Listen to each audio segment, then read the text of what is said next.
Hey guys, so this is attempt 15 to get something together for box fill today. Everything I've gone to do has been backfiring, so now I'm doing a rough drawing on the board, doing a video. So hopefully this helps you guys and you can appreciate my efforts. Certainly not going to be Academy nominated, but anyway. So this is in reference to the wiring methods module, referencing section 12 of the 2018 Canadian Electrical Code. Where you will be utilizing code rule 12-3034 in reference to table 23 to determine whether this installation is considered a conform or a violate. Again, guided by these two rules. Basically, is your box too full? Is my inspector going to call me on that? And I have to go with a larger box. So here I have 3 Lumexes, or NMS cable, non-metallic sheath cable, being ran into a box. So the box size dimensions are given here. Okay. So it's a 3" by 2" by 2.5" box. And like I said, I've got 3 Lumex being brought into this box, and I am terminating on a convenience receptacle. Okay, and I'm incorporating some pigtails, some morettes. So I want to go forward with this rule and see if this is a viable setup. Okay, so I just have a little bit of a color code. So again, Conductors, NMS, non-metallic sheath cable, referencing Lumex, house wiring, okay, 14 gauge 2 conductor, that's what we have coming in. And then the colors, what they represent, the black is representing the black, insulated black, the blue is referencing the insulated white, and then the orange is just your bare copper, so not insulated, which is typical of your NMS installation. Okay, so the first thing we want to do is we want to go to table 23 to find out what the parameters are for this specific box and this specific gauge of wire. Okay, so we go to table 23 of your code book. And I don't have that ready because that would make too much sense. Table 23 states,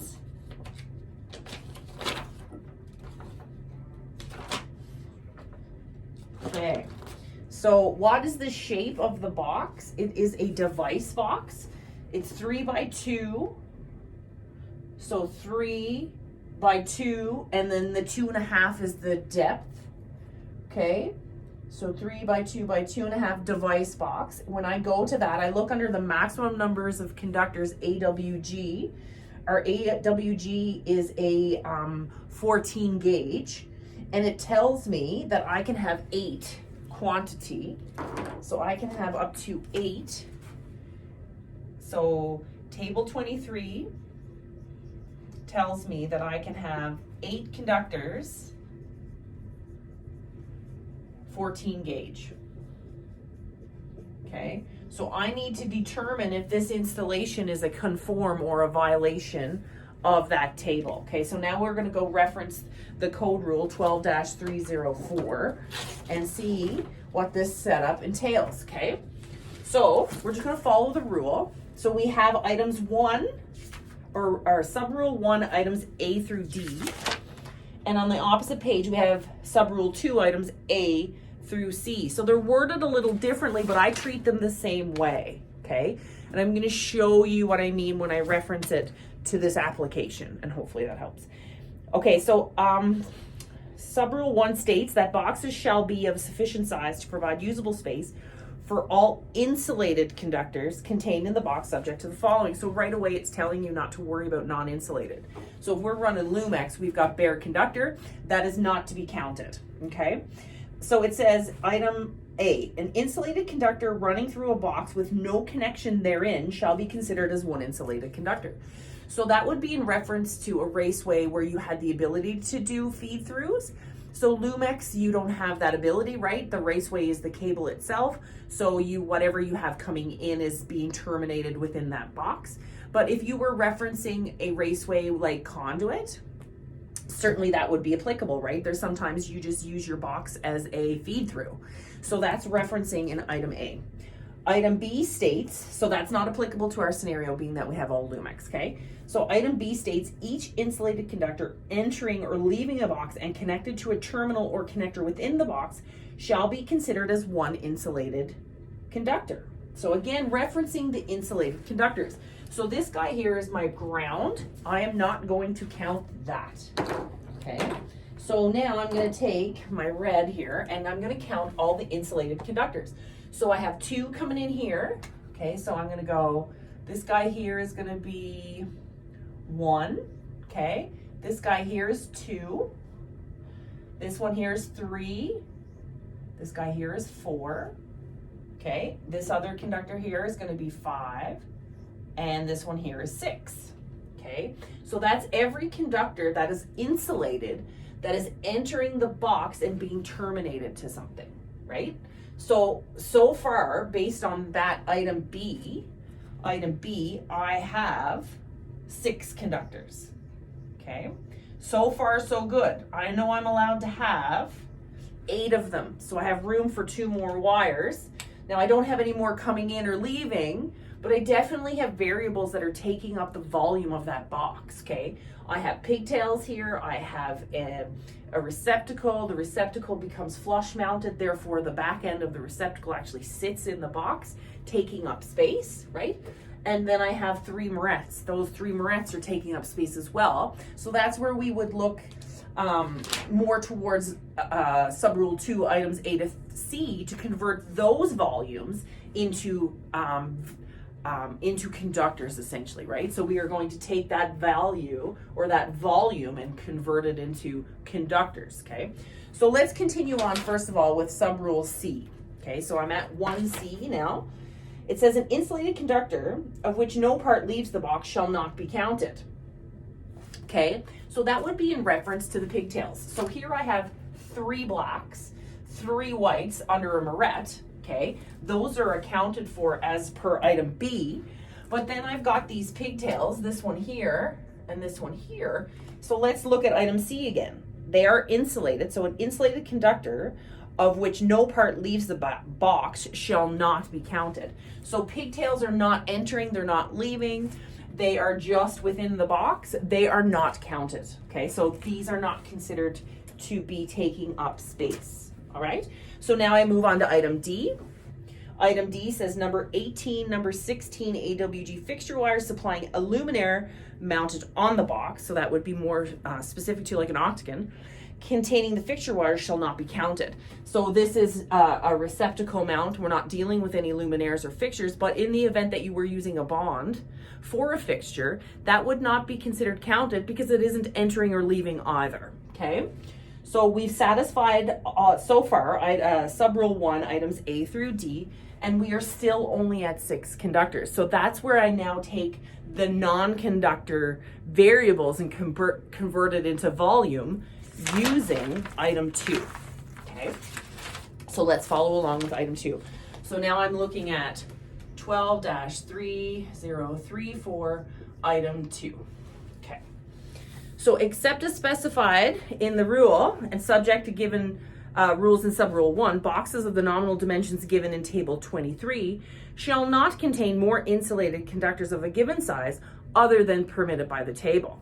The number of conductors shall be reduced for each of the following conditions as applied.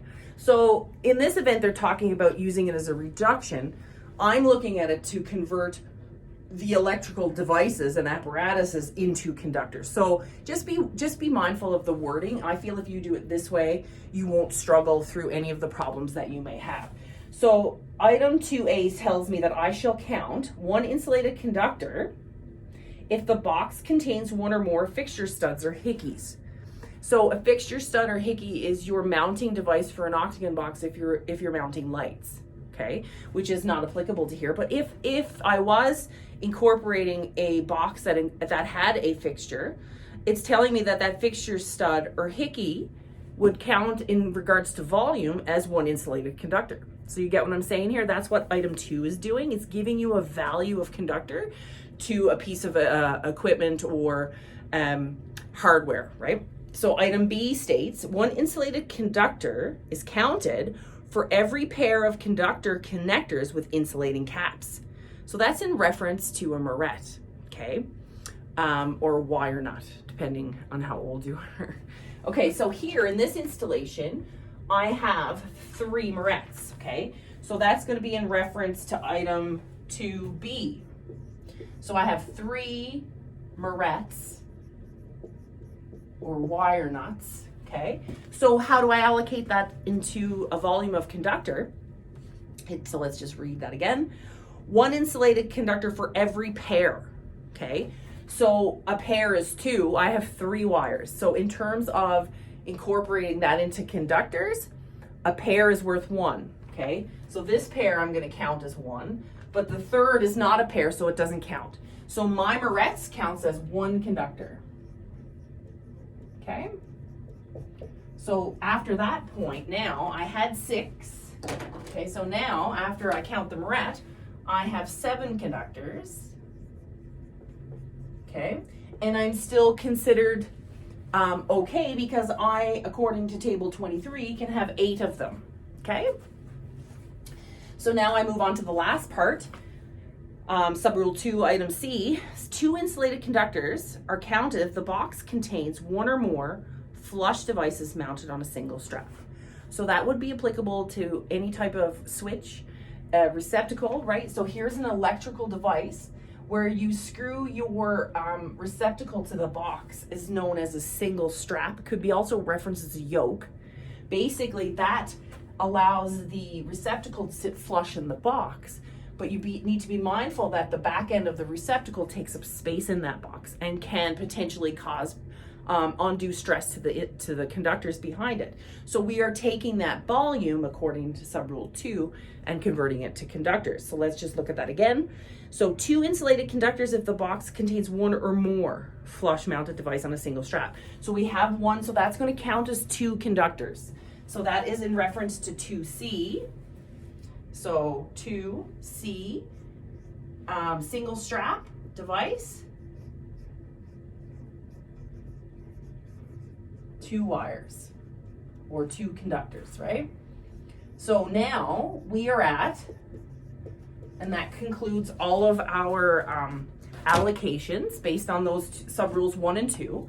So now I had 7. Because I have that 1 flush mounted device, it counts as 2 conductors. So that puts me at a total of 9 conductors. Okay, so this is considered a violation. So if the inspector came and inspected this installation, I could be called and then be expected to go with a larger box, either most likely deeper, okay, or some type of an extension. So just be mindful that if I were using more than 1 receptacle, I would have to have the appropriate box, okay? So they do kind of tie in together, because that rule's a little bit weird in the sense that it says 2 insulated if the box contains 1 or more flush mounted. So if I had 2 in here, I would still just count it as 2 conductors. So just be mindful of that. But at the same time, if I have 2 receptacles, this box wouldn't satisfy anyway. So hopefully this helps you guys a little bit with using subrules 1 and 2. 1 is specific to the installation. Subrule 2 is specific to taking the equipment and the hardware and converting it into conductor volume. So hopefully that helps. This is definitely a conform or a violation. Sorry, I'm not redoing that. Okay, hopefully this helps. If you guys need to connect for more, definitely feel free to connect with me, okay? Take care, bye.